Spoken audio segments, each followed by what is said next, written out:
माता लक्ष्मी का प्रिय प्रसाद कौन सा? कोई कहेगा खीर, कोई कहेगा सीरा हलवा, कोई कहेगा सिंघोड़ा, कोई कहेगा सीताफल, कोई कहेगा फल। पर माता लक्ष्मी के लिए सर्वश्रेष्ठ अगर कोई पकवान है, माता लक्ष्मी के लिए अगर सर्वश्रेष्ठ यदि कोई भोग है, अगर कोई ने लक्ष्मी जी को शहद का यदि भोग लगाया है तो उसके घर में कभी गरीबी नहीं आ सकती, वो उन्नति की ओर बढ़ता है। बहुत कम लोग होते हैं जो लक्ष्मी जी को शहद का भोग लगाते हैं। मेरे हिसाब से तो यहां भी जितने बैठे होंगे इसमें भी कुछ ही होंगे गिने चुने जो लक्ष्मी जी को शहद का भोग लगाते है। कोई है शहद का जो भोग लगाते लक्ष्मी जी को? तो लक्ष्मी जी को शहद का भोग लगा। लक्ष्मी को शहद की प्रियता, मधु की प्रियता। के घर में संपदा की कमी होती है, जिसके घर में कर्जा बढ़ जाता है, लक्ष्मी नहीं आती, बहुत टेंशन की जिंदगी जीता है मनुष्य, व्यापार चल नहीं रहा, बहुत तकलीफ का जीवन चल रहा होता है, तो आज भी नियम है महाराज, आज भी नियम कि सोमवार शुक्रवार ये 2 बार ऐसे हैं, इन 2 बार को यदि कटोरी में थोड़ा सा शहद रखकर, मधु रखकर यदि लक्ष्मी जी का स्मरण किया जाए और माता लक्ष्मी जी का स्मरण कर कर एक लाल पुष्प उस कटोरी के सम्मुख में माता लक्ष्मी का नाम लेकर रखा जाए और बाद में वही शहद, वही मधु और वही पुष्प सोमवार का दिन और शुक्रवार के दिन लक्ष्मी का पूजन कर कर, स्मरण कर कर, दूसरे दिन शुक्रवार के दिन पूजन करें, शनिवार के दिन उस मधु का, उस पुष्प का विसर्जन करें, सोमवार के दिन पूजन करें लक्ष्मी जी का स्मरण कर कर, और मंगलवार के दिन अगर विसर्जन करें, 5 या 7 सोमवार या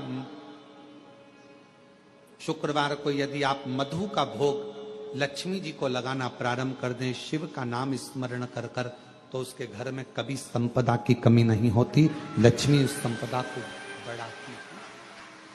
और हम तो यहां तक कहेंगे, प्रयास करो, अगर आपके घर में छोटा सा शिवलिंग विराजमान है, आपके घर में अगर छोटा सा शंकर जी का शिवलिंग है,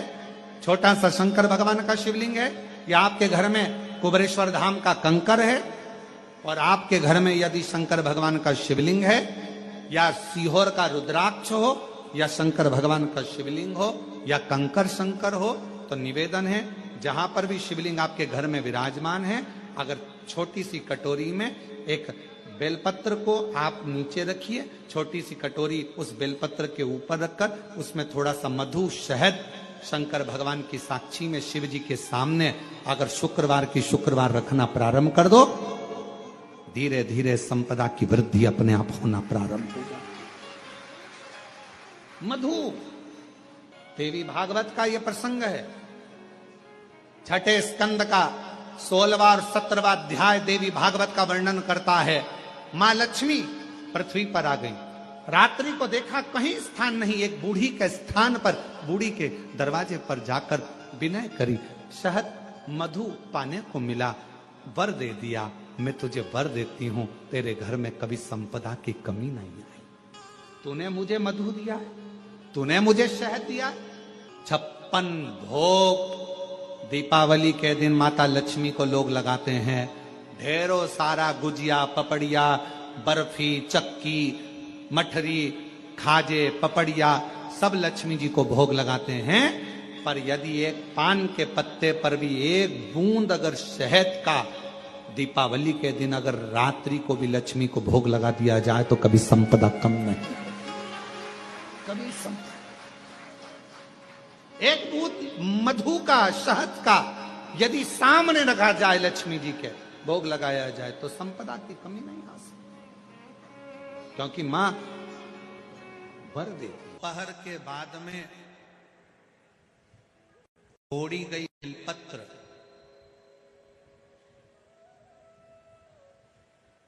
दोपहर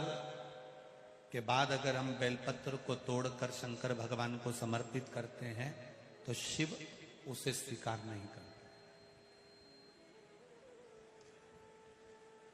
फूल सूर्य की किरण निकलती है, प्रकाश थोड़ा सा हो जाता है, थोड़ा सा उजाला हो जाए और रात्रि सूर्य अस्त के पहले पुष्प को हम तोड़ सकते हैं, फूल हम तोड़ सकते हैं। बेलपत्र सुबह से लेकर दोपहर तक हम तोड़ सकते हैं, पर दोपहर के बाद में बेलपत्र को नहीं तोड़ा जाता।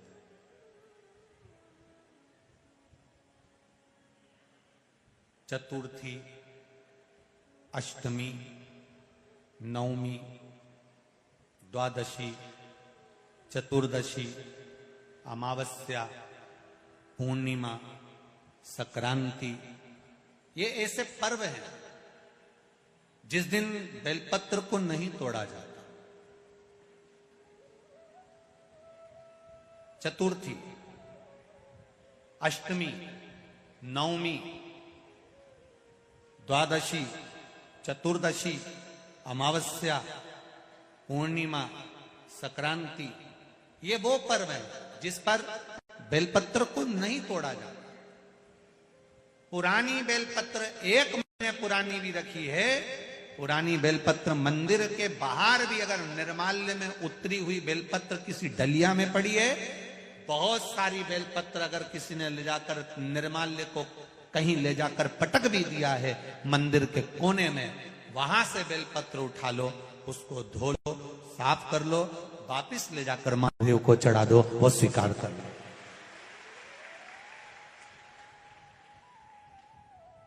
पशुपति व्रत कर रहे हो, चतुर्थी पड़ गई, अष्टमी पड़ गई, द्वादशी पड़ गई, बच्चों से मत कहो कि बेलपत्र तोड़ कर लाओ। बच्चों से कहो जाओ शंकर जी के मंदिर में कहीं डलिया में कहीं एक आध 2 बेलपत्र भी, 1 बेलपत्र भी अगर कहीं साइड में पड़ी हो, उसको उठा लाओ, धो, बाबा के थाली में रख लो और पशुपति व्रत पर भी चढ़ा दो। दोपहर के बाद में पूजन करने जा रहे हो, बेलपत्र दोपहर के बाद ना तोड़वाइए। फूल सुबह प्रकाश होने से लेकर रात्रि को, शाम को जब सूर्य अस्त हो उसके पहले फूल आप तोड़ लो, मना नहीं है, दिन भर का समय आपके पास है, पर रात्रि में फूल नहीं तोड़ा जाता। शंकर भगवान पर समर्पित कोई प्रसाद शिव जी को चढ़ाया गया, कोई प्रसाद रात भर नहीं रखना चाहिए। आप लोग तो संकट सोमवार अगर किसी ने करे हों, किसी ने करे संकट सोमवार या 16 सोमवार, हाथ उठाओ, किस किस ने करे हैं, पहले करें आप लोगों ने, रखो। जो लोग 16 सोमवार करे हुए होते हैं, संकट सोमवार करे हुए होते हैं, उनको मालूम होता है, उनके स्मरण में रहता है कि संकट सोमवार का जो प्रसाद होता है उसको रात भर नहीं रखते। उसका कारण स्कंद पुराण में भी कहा गया, उसका कारण शिव महापुराण में भी वर्णन किया गया। शंकर भगवान का प्रसाद, शिव जी का प्रसाद, अगर जितना जितना अंधेरा बढ़ते चले जाता है, जितना जितना रात्रि होती चली जाती है और दूसरा दिन अगर लग जाता है, तो उस प्रसाद पर आपका हक नहीं रहता, उस प्रसाद पर फिर चंड का हक हो जाता, फिर उनके गणों का हक हो जाता है, फिर आपका हक समाप्त।